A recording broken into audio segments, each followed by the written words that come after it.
Immanuel Ebenezer meminta maaf kepada Presiden Prabowo Subianto. Noel membantah terlibat dalam kasus pemerasan. Saya ingin sekali pertama saya meminta maaf kepada Presiden Pak Prabowo. Kedua, saya minta maaf kepada anak dan istri saya. Ketiga, saya minta maaf terhadap pelaku. Saya juga ingin klarifikasi bahwa saya tidak di OTT. Pertama itu, kedua, kasus saya bukan kasus pemerasan, agar narasi di luar tidak menjadi narasi yang kotor yang memberatkan saya. Dan kawan-kawan yang bersama saya tidak ada sedikitpun kasus pemerasan. Dan apa yang kami lakukan. Woi, ada cewek ini, woi.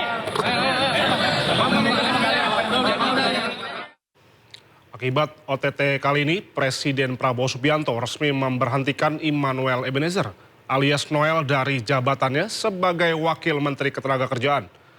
Menteri Sekretaris Negara Prasetyo Hadi juga menyebut surat keputusan pemberhentian Noel telah ditandatangani Presiden usai KPK menyatakan Noel sebagai tersangka kasus pemerasan sertifikasi K3 di Kemenaker. Presiden telah menandatangani keputusan Presiden tentang pemberhentian Saudara Immanuel Ebenezer dari jabatannya sebagai Wakil Menteri Tenaga Kerja. Selanjutnya kami menyerahkan seluruh proses hukum untuk dijalankan sebagaimana mestinya dan kami berharap ini menjadi pembelajaran bagi kita semuanya, terutama bagi seluruh anggota Kabinet Merah. Ya pemirsa, apa tanggapan Wakil Ketua Jokowi Mania, San Salvator dan Koordinator Masyarakat Anti Korupsi, Boyamin Saiman atas penetapan Immanuel Ebenezer sebagai tersangka korupsi? Kita simak bersama pembahasannya dalam Sindo Sore yang telah kami tayangkan sebelumnya bersama rekan Herjuno Syahputra berikut ini. Tim relawan Prabowo Mania 08, kami turut merasa sedih dan juga merasa terpukul atas apa yang tertimpa kepada ketua umum kami. Kami juga mengapresiasi kepada KPK yang sudah melakukan tugas dan fungsinya. Namun apa yang disampaikan, diberitakan di media sosial tidak sepenuhnya atau tidak sebetulnya itu terjadi. Oke. Ada beberapa hal yang misalnya tidak terjadi, perihal berita yang disampaikan bahwa ada puluhan mobil itu merupakan milik atau sitaan dari Wakil Menteri Ketenagakerjaan.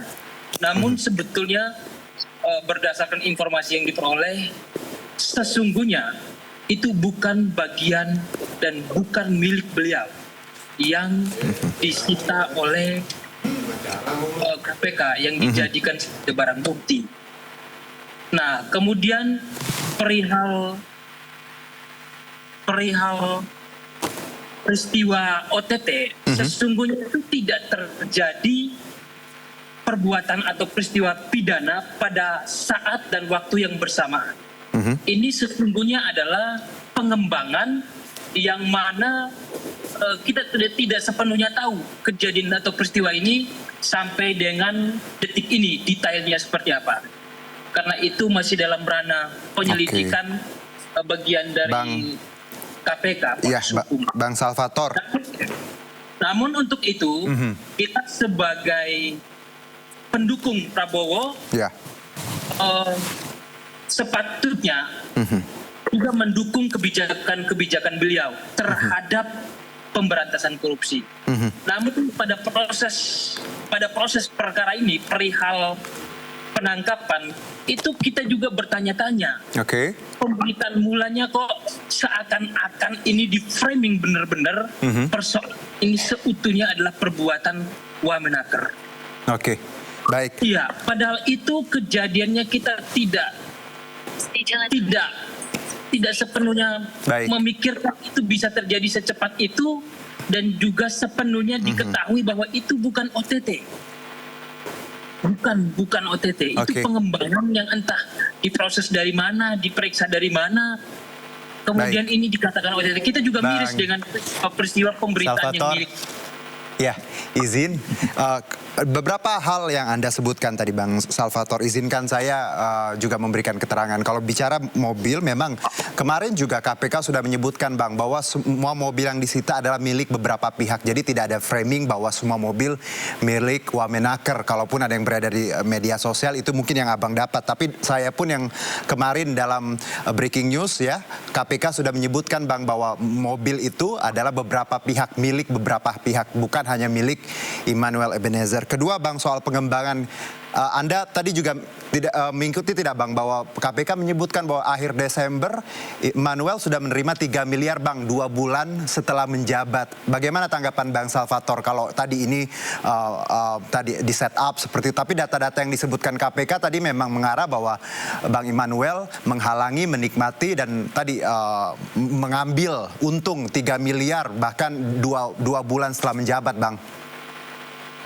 Ya, saya belum mendapatkan informasi itu. Oke, baik. Kemudian yang dinikmatin atau diambil pun sampai dengan detik ini kita belum melihat pemeriksaan BAP-nya. Baik. Nah, perlu diketahui itu kan ada proses hukum, kemudian kenapa dia nerima, prosesnya seperti apa, apakah itu di sepenuhnya dinarasikan yang dikatakan ya pemerasan, padahal itu tidak yakin dan tidak percaya kita kalau seorang Wamenaker melakukan pemerasan. Oke, baik. Saya ke Bang Boyamin. Bang Boyamin, kalau tadi pihak banyak, ya termasuk Bang Salvator tadi tidak percaya ada pemerasan dan kalau kita lihat Anda sebagai pegiat anti korupsi juga melihat ini, bagaimana Anda melihat kasus ini? Plus tadi kita tahu bahwa 3 miliar di 2024 dan beliau juga dan timnya itu mendapatkan tidak hanya uang tapi barang-barang bergerak, kendaraan roda 2 dan nilainya fantastis. Mobil-mobil tadi juga Ducati 800 juta sampai 1 M. Gimana Bang Boyamin? Ini loh konstruksinya bahwa ini OTT, jelas OTT. Nah, pemicunya misalnya dari perusahaan perantara atau calo yang ngurus K3 itu kebetulan kemarin misalnya atau 2 hari yang lalu setor uang 1 miliar kepada oknum pejabat itu. Nah, tapi sudah di mapping oleh KPK siapa-siapa yang menikmati dan sudah berlangsung lama ini sudah gitu loh. Maka kemudian pemicu ketika ada setoran anggap aja 1 miliar 2 hari yang lalu, tapi rangkaian itu kan sudah berlangsung lama bahkan sejak tahun 2019. Tapi pemicunya ketika ada yang bisa di OTT dan kemudian siapa-siapa yang menikmati itu diangkut sekalian karena KPK pasti sudah punya datanya. Itu pertama. Kedua, misalnya anggap aja Pak Noel ini dia terayu gitu atau menjadi sesuatu yang tidak paham duit itu dari mana. Tapi menjadi salah ketika menerima duit 3 miliar itu tidak segera lapor KPK 30 hari maksimal dari penerimaan. Karena apa? Semua pejabat menerima sesuatu yang bukan dari gaji, dari honor, bukan dari tunjangan, apalagi diduga dari pihak lain atau bawahannya, maka wajib melapor kepada KPK sebagai bentuk gratifikasi. KPK akan menentukan bahwa uang itu boleh diterima atau tidak. Nah, kalau tidak, karena apa? Rangkanya dari A dari B ternyata dari swasta yang menjadi calo pengurusan K3. Gitu loh. Jadi ini satu rangkaian yang ada pemicunya. Dan ternyata KPK juga ngomong, ini sudah berlangsung lama. Dan Pak Noel diduga sudah menerima 2 bulan dan setelah pelantikan. Bang Boyamin, gitu loh. Jadi urutannya begitu. Iya, kalau kalimat pemerasan Bang Boyamin, ini kan bukan suap tapi pemerasan. Anda melihat memang Wamenaker ini mengarah ke situ, perannya memeras seperti itu? Menikmati minimal begitulah kira-kira gitu. Tadi yang dapat uang 3 miliar itu. Nah, ini kan bisa jadi di level paling bawah. Di PTSP misalnya, di pengurusan sertifikasi. Nah, bisa jadi hanya formulanya awalnya tadinya perusahaan makelar ini, calo ini hanya memberikan terima kasih. Tapi lama-lama si pihak PTSP minta tambahan lebih gitu. Karena kemudian tidak dikasih tambahan lebih, kemudian dilama-lamain. Nah, akhirnya mau nggak mau memberi. Terus besok lagi jadi kebiasaan gitu. Jadi ini kalau kamu tidak setor sekian, kan tadi dirembuskan 275.000 satu pengurusan.